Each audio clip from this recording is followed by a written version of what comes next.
आहारस्तपि सर्वस्य त्रिविधं भवति भारत। यज्ञ तप्तस्तथा दानम्, यज्ञ तप्तस्तथा दानम् वेदमेमं शृणु। शरीर और स्वभाव के आधार पर भोजन 3 प्रकार के हुआ करते हैं। यज्ञ भी 3 प्रकार के और तपस्या भी 3 प्रकार की और दान भी 3 प्रकार के होते हैं। हम यहां केवल भोजन पर प्रकाश डालेंगे।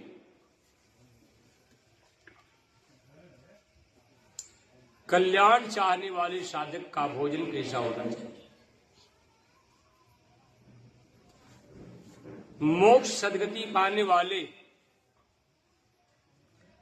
सेवक का दास का भोजन कैसा होना चाहिए? आत्मोन्नति परमात्मा की भक्ति को प्राप्त करने वाले साधक का भोजन कैसा होना चाहिए? आयुषत्व बलायारोग्य सुख प्रीति विवर्धना रस्या स्निग्धा स्थिरा हृदया आहारा सात्विकं प्रिया। प्रेम से बोली सच्चिदानंद घन भगवान। आयु सत्व बला आरोग्य, आयु को बढ़ाने वाला, आयु को अर्थात उम्र को बढ़ाने वाला भोजन, सत्व बुद्धि को बढ़ाने वाला भोजन बुद्धिवर्धक, आयु सत्व बला बल को बढ़ाने वाला, शरीर में शक्ति का वृद्धि करने वाला, शक्ति को बढ़ाने वाला, आयु सत्व बला आरोग्य, आरोग्य प्रदान करने वाला, सुख प्रदान करने वाला, जन समुदाय के प्रति, परमात्मा के प्रति प्रीति को बढ़ाने वाला, रस से भरा हुआ, रस्याह स्निग्धा चिकना, रस्याह स्निग्धा स्थिरा लंबे समय तक रहने वाला, हृदया हृदय को प्रिय लगने वाला भोजन सात्विक पुरुषों को प्रिय होता है। अर्थात इस भोजन का नाम सात्विक आहार, सात्विक भोजन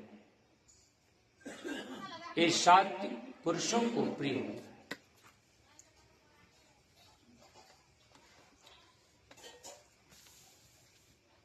आयुवर्धक भोजन कैसा होना चाहिए? आरोग्य भोजन, रोग से मुक्ति दिलाने वाला भोजन, सुख प्रदान करने वाला, प्रीति बढ़ाने वाला भोजन कैसा हो? तो अभी मैंने बताया, रस से भरा होना चाहिए। जिस भोजन में रस भरा हो, ताजा चावल बना हो, ताजा फल हो, ताजा कोई वस्तु हो, उसमें रस भरा रहता है। स्निग्धा चिकना भोजन का नाम, जिसमें घृत आदि भोजन का नाम चिकना भोजन, घृत आदि चिकना होता है।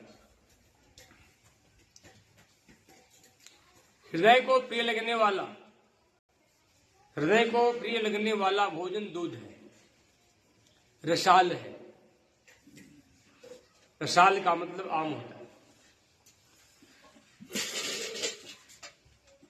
आदि आदि जो हृदय को प्रिय भोजन लगे उसका नाम हृदया है, हृदय को प्रिय लगे। स्थिरा लंबे समय तक रहने वाला भोजन, अर्थात घृत आदि का स्वरूप लंबे समय तक रहता है। भोजन करने के बाद अगर अचानक आपको जो मनुष्य अगर भोजन में अगर प्राप्त अपने पास है तो 1 चम्मच अगर घृत प्रतिदिन अगर सेवन करेंगे तो अचानक 2-4 दिन भोजन नहीं भी मिलेगा तो शरीर पर असर नहीं कर पाएगा, शरीर पर कोई परेशानी नहीं आएगी। इसलिए ये भोजन सात्विक पुरुषों को प्रिय होता है। इस भोजन का नाम सात्विक आहार है। कटवम्ल लवणा तूष्ण तृष्ण रुक्ष वीदाहीन आहारा राजश्रेष्ठा दुख शोक कामय प्रदा। प्रेम से बोली सच्चिदानंद घन भगवान की। कटवम्ल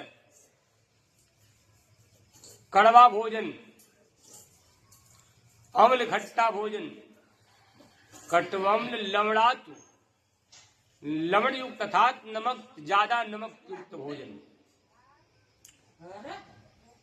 कटवम्ल लवणात उष्ण, उष्ण का मतलब गर्म भोजन, तृष्ण का मतलब तीखा भोजन, रुच्छ रूखा, विदाहीन हृदय को जलाने वाला आहार भोजन।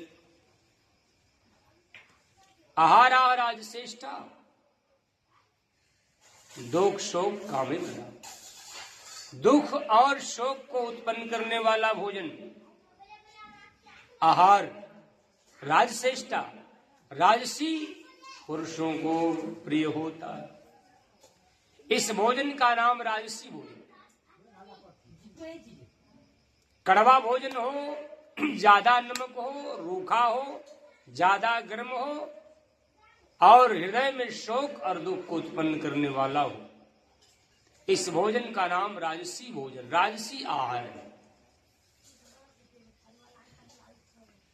यात्याम गतर संपूति परयोषितम चैवेत उशिष्टम पिचामिध्यम भोजनम तामसम प्रियम। प्रेम से बोली सच्चिदानंद भगवान की। यात्याम गत्रसम दूसरे पहर का बना हुआ भोजन, रस रहित भोजन। यात्याम गत्रसम पूति बासी, बासी भोजन। गत्रसम पूति पर्युषितम चैव्यत जूठा भोजन। उशिष्ट भोजन, उशिष्टम पिचामिद्यम जूठा भोजन। चामिद्य का मतलब हिंसा युक्त भोजन, अंडा मांस आदि आदि जो हिंसा से प्राप्त होने वाला भोजन, ऐसा भोजन। उशिष्टम पिचामिद्यम भोजनम तामसम प्रियम। एक तामसी पुरुषों को प्रिय होता है। इस भोजन का नाम तामसी है। मैं इसका निराकरण करता हूं, याद रखिए। भगवान ने गीता में स्पष्ट कर दिया कि कल्याण चाहने वाले पुरुषों को, कल्याण चाहने वाले मनुष्यों को, कल्याण चाहने वाले साधकों को राजसी भोजन और तामसी भोजन, राजसी भोजन और तामसी भोजन का त्याग कर देना चाहिए। सात्विक आहार, सात्विक विहार को ही अपने जीवन में धारण करना चाहिए। ये ईश्वर का आदेश है। जो मानव आत्म उन्नति अगर चाहते हैं, सदा प्रसन्न रहना चाहते हैं, दुखों का नाश करने वाला योग को अगर प्राप्त करना चाहते हैं, परमात्मा की परम पद कैवल्य को अगर चाहते हैं, उस प्राणी को सात्विक आहार का आश्रय बना लेना चाहिए। लेकिन इस सात्विक आहार को भी, सात्विक आहार को भी किस प्रकार से ग्रहण किया जाए कि ये बंधनकारी सिद्ध न हो। तो भगवान ने बताया, चाहे सात्विक आहार हो, चाहे सात्विक जो भी क्रिया हो, शास्त्र विधि से निकलने वाला जो भी क्रिया हो, इन सभी क्रियाओं के फलों को और क्रियाओं को भगवान ने कहा कि यत् करोषि रसनासी, यत् करोषि रसनासी, जो करता है वो भी जो वन खाता है। यत् करोषि रसनासी जोषि ददासी, जो यज्ञ करता है, जो दान देता है, सब कुछ मुझे अर्पण करना।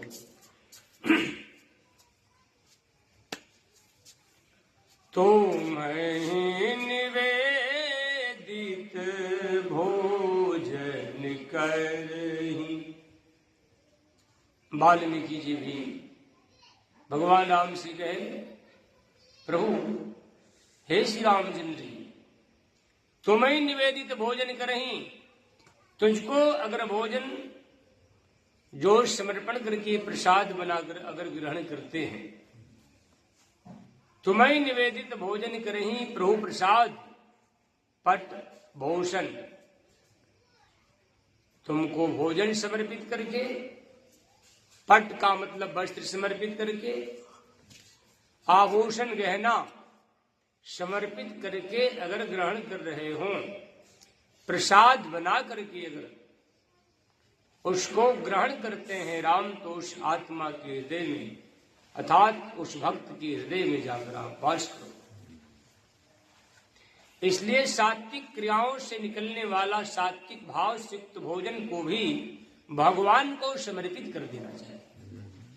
भगवान को इस भोजन को समर्पित कर देने से एक प्रसाद बन जाता है, जिसमें अंग वैगुण है, जो हमें कष्ट प्रदान करने वाला दोष है, दुख प्रदान करने वाला दोष है, ये समाप्त तो वैसे ही हो जाता है जैसे अग्नि में डालने से सोना शुद्ध हो जाता है। ऐसा जान करके भक्तों को सदा इस भोजन को अपने जीवन में, इस भोजन को अपने जीवन में ग्रहण करना चाहिए।